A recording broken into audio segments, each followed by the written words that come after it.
Some serious stuff, people. I don't know if you've all heard this, but a United States senator from Virginia claims that Britain's MI6 is planning a fake chemical weapons attack on Syria. Now, this is being reported by the Independent UK. However, it has actually been reported by multiple publications in the US as well. It is absolutely amazing to me that we are now seeing senators. By the way, this senator actually went to meet with Assad also. So now you have a Democratic House, you have a Democratic Congresswoman in Tulsi Gabbard who met with Assad and changed her tune about Syria. And now you have a Republican senator from Virginia who met with Assad and changed his tune about Syria. And it's being more open and willing to listen to the dissenting voices when it comes to these false flag attacks in Syria. And instead of buying into the BS intelligence community assessments that are full of lies, which everybody should know by now. And I hate having to explain that to people. We're gonna get into that right now. But the fact that these politicians are starting to see the reality, which is that clearly there is information being manipulated for personal gain, for the gain of superpowers that are trying to simply monopolize natural resources in this world, whether it be oil, whether it be gold, whether it be diamonds, et cetera, et cetera. They're starting to see through the facades that are being created by the major superpowers and the major NATO powers. So the article says that fresh off of a sit down with the Syrian President Bashar al-Assad, Virginia State Senator Richard Black turned up on a Arab TV last week, making an extraordinary claim about one of the U.S.'s allies.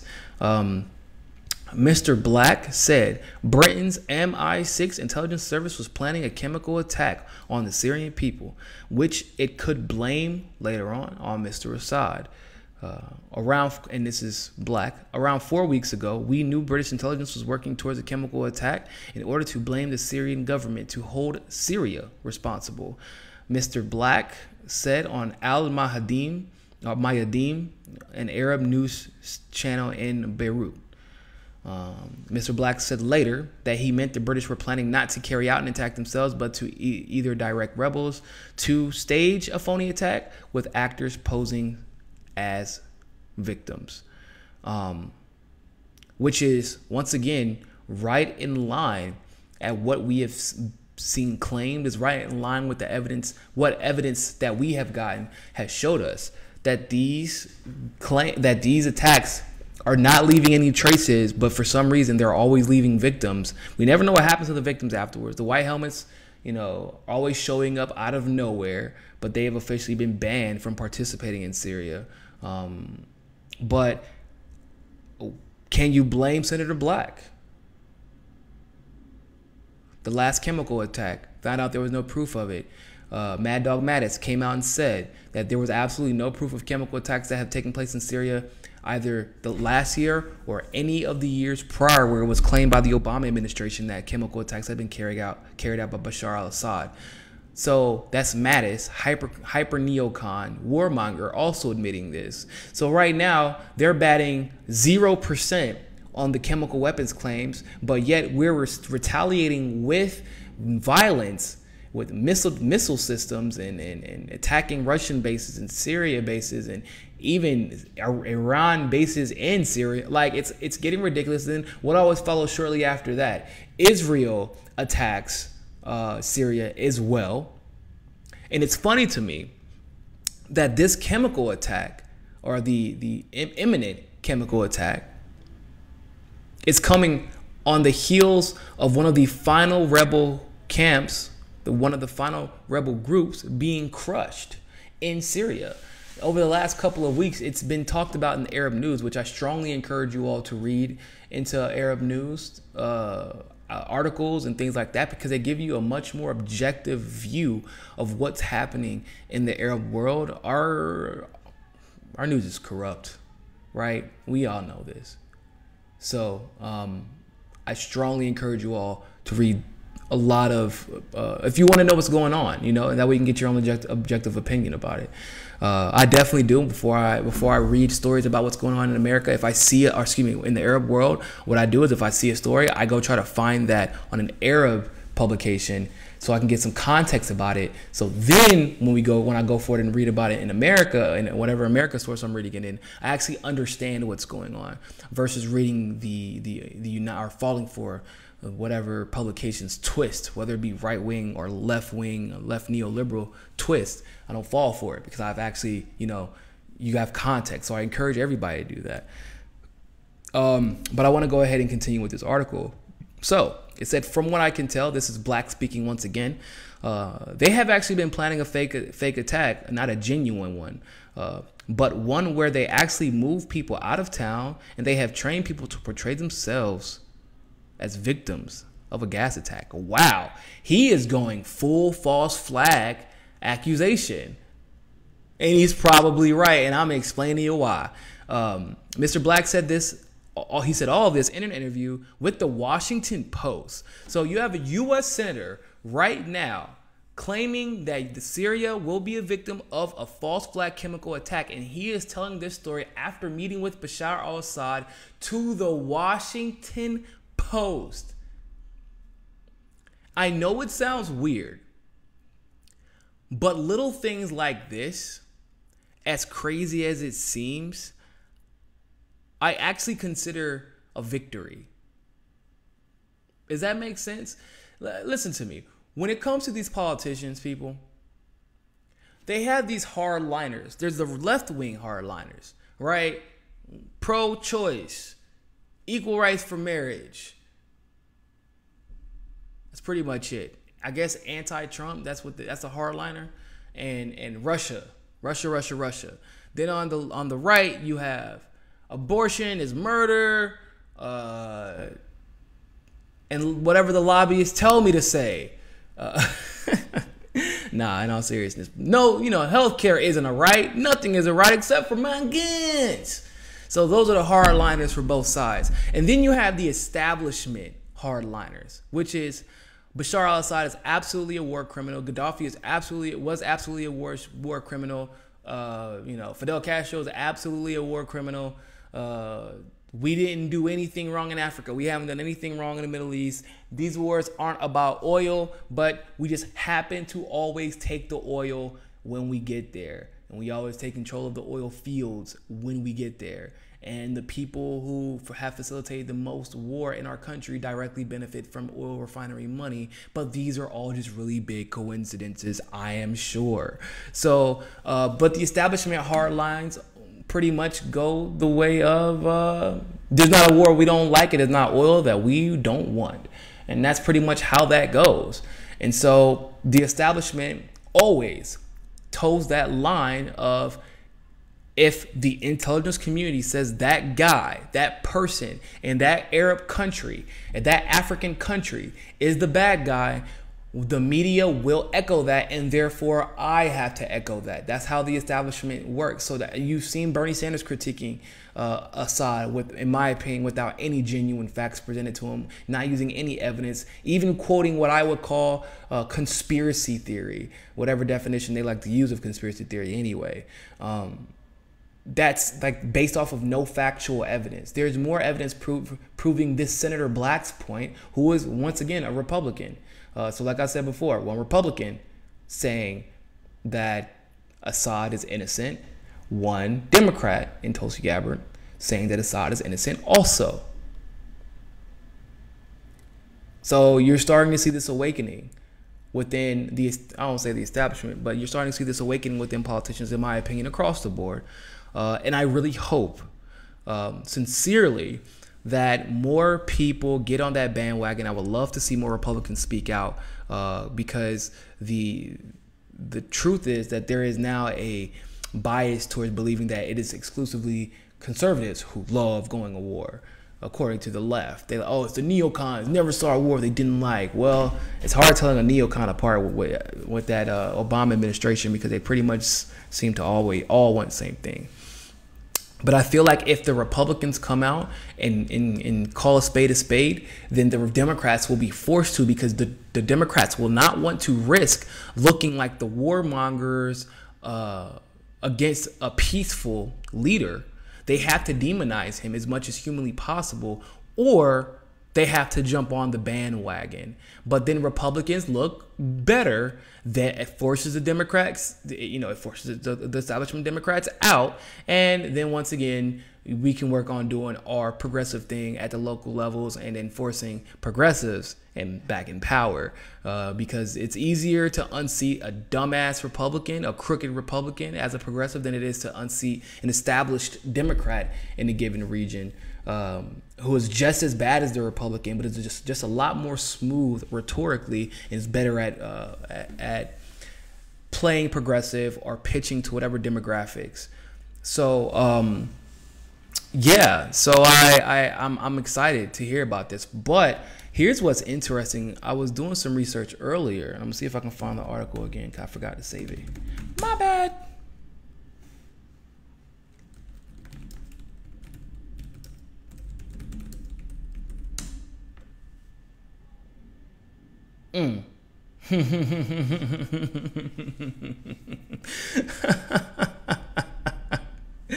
Okay, so the article written by the Independent describing Senator Black warning everybody about the false flag attacks was about 24 hours ago, more or less.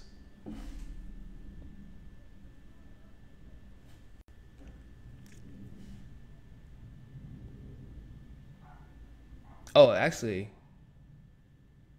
it was 2 hours ago. Oh, it was 2 days ago. My apologies. Then the original article was written 2 days ago. Independent covered it 24 hours after. But here's where it gets interesting. So, Wall Street Journal, 24 hours ago, about a day after Black released that statement, U.S. says Syria plans gas attack in rebel stronghold.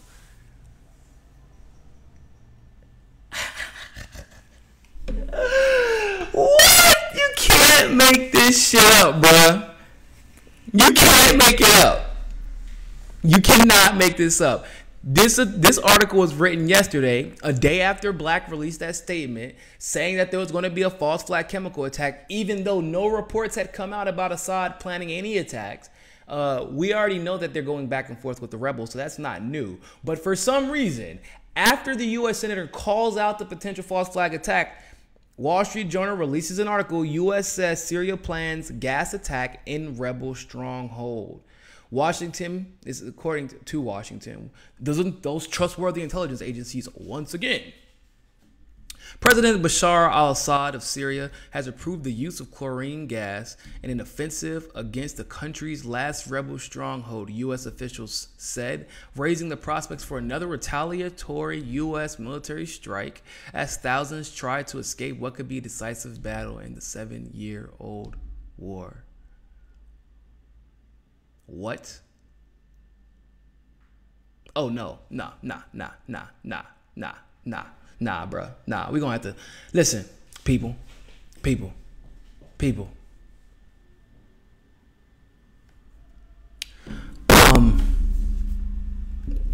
What the hell?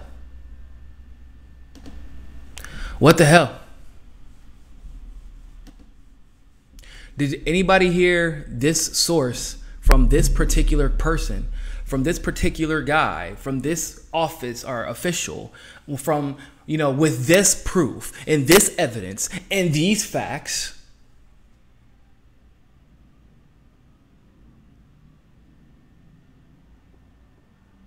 So we don't get any of that, right?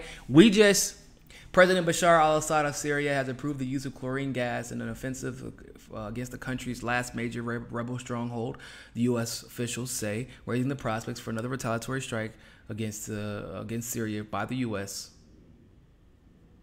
In recent discussion about Syria, people familiar with the exchange said President Trump threatened to conduct a massive attack against Mr. Assad if he carries out a massacre in Idlib, northwest province. So what you're telling me, people, is that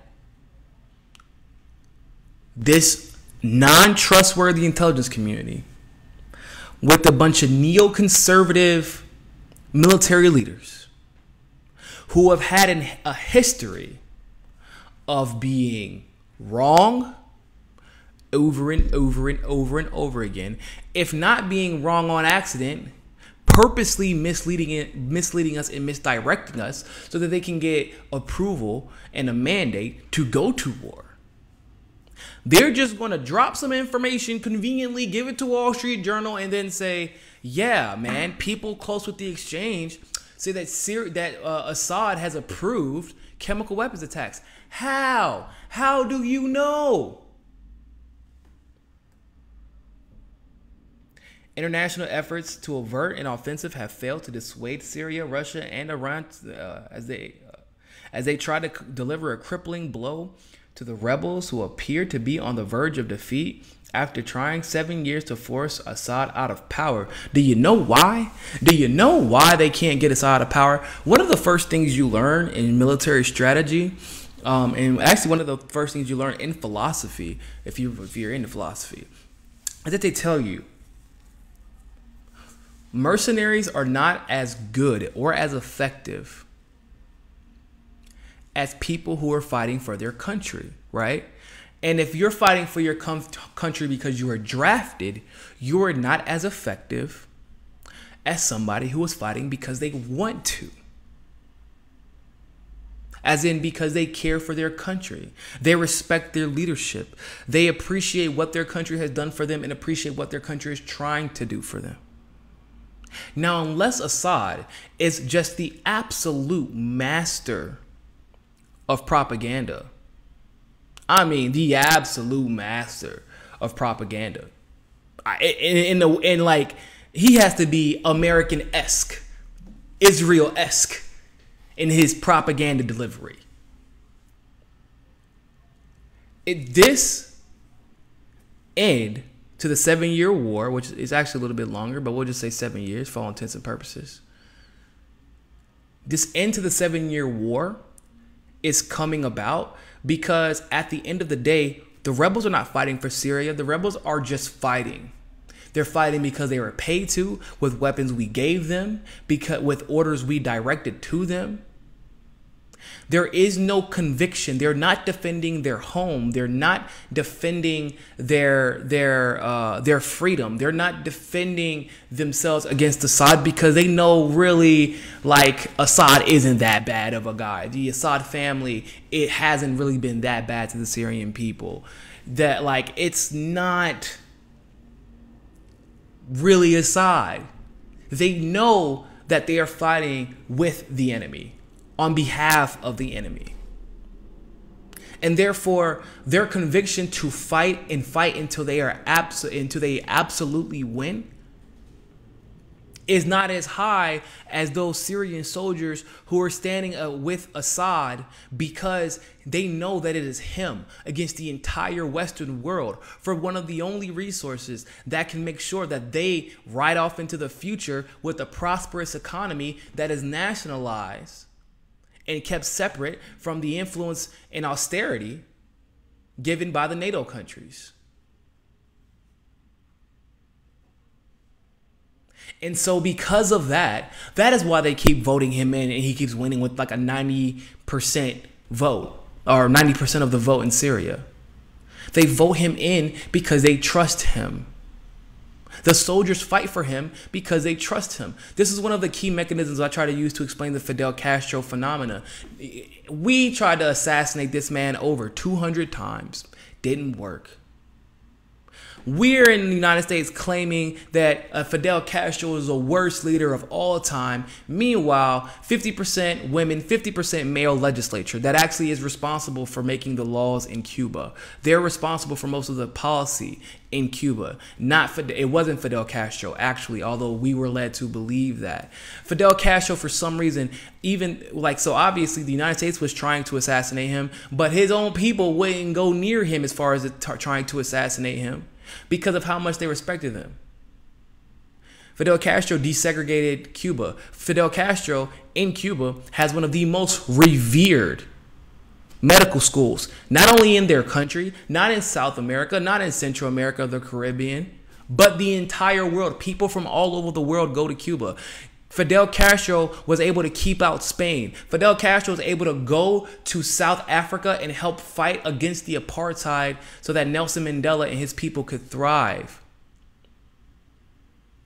So if Fidel Castro was the evil, wicked human being, the evil, wicked man, like the one before him, named Batista, why was he not overthrown by his people like Batista was overthrown by his people? Remember how they tried to paint Nelson Mandela at one point? Why was Nelson Mandela not overthrown by his people like the leaders before him were overthrown by their people? Why was Maurice Bishop of Grenada not overthrown by his people, but the United States? Why was Mossadegh from Iran, the first democratically elected president of Iran? Why was he not overthrown by his people? Why did the United States have to get involved? Because these people are put in power and respected because of them taking a stance against Western imperialism. And when you are a soldier fighting for a leader, who is fighting for your country and your well-being, and when I say against the world, I mean that literally against the world, it does something to inspire that soldier. It does something to inspire that doctor to do things that are amazing with less means, which is the only way that a doctor in Cuba somehow managed to find the cure for throat cancer while being victims of an embargo and being cut off informationally from the Western world, but also from interacting at different conferences like NATO conferences and United Nations conferences. And they still somehow managed to discover the cure for throat cancer?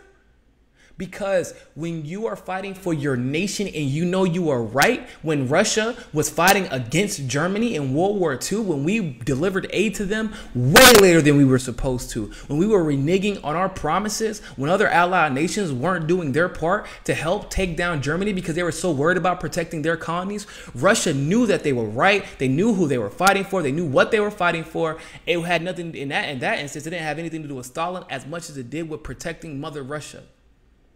And when it was time, first of all, Stalin ended up dying. But when it was about time, Stalin had to face a lot of adversity as a leader because he indeed was not a good leader. Leaders in the Eastern European countries, same exact thing. They were not good leaders, and therefore they faced retaliation from the people. But yet, for some reason, Bashar al-Assad can't be overthrown. Look at what history has shown us. Bashar al-Assad can't be overthrown probably because he is a very good leader dealing with controversy against every Western nation, keeping his sanity, still has a beautiful family, by the way. You should really check them out. He has a beautiful family. They love him and respect him.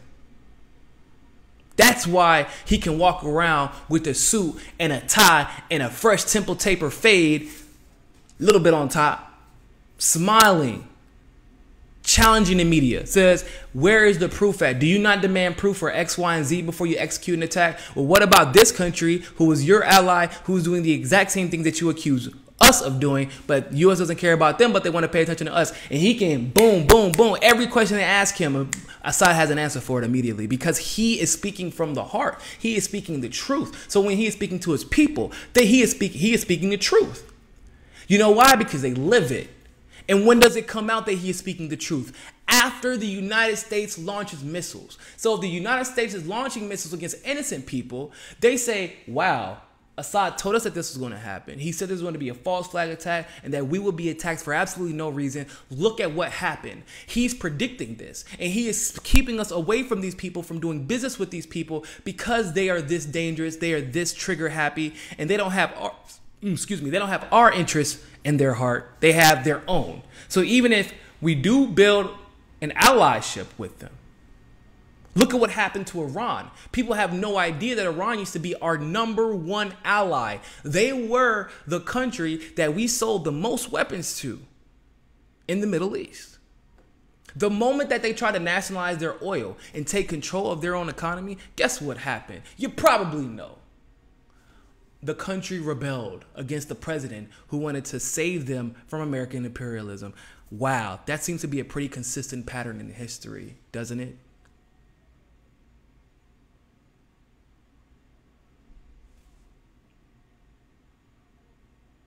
It seems to be a pretty consistent pattern that we cannot get a leader who is very good, duly elected, who wants to say, you know what, United States, no offense to you, I just want to make sure that I can take care of my people, and therefore I want to just go ahead and nationalize my oil supply, make sure that I maintain my resources. I'm going to opt out of being part of the WTO if that's fine, because I am a sovereign nation. Last time I checked, I'm still going to be part of the United Nations. I still want to be part of peace talks, but I want control of my nation. When does that happen?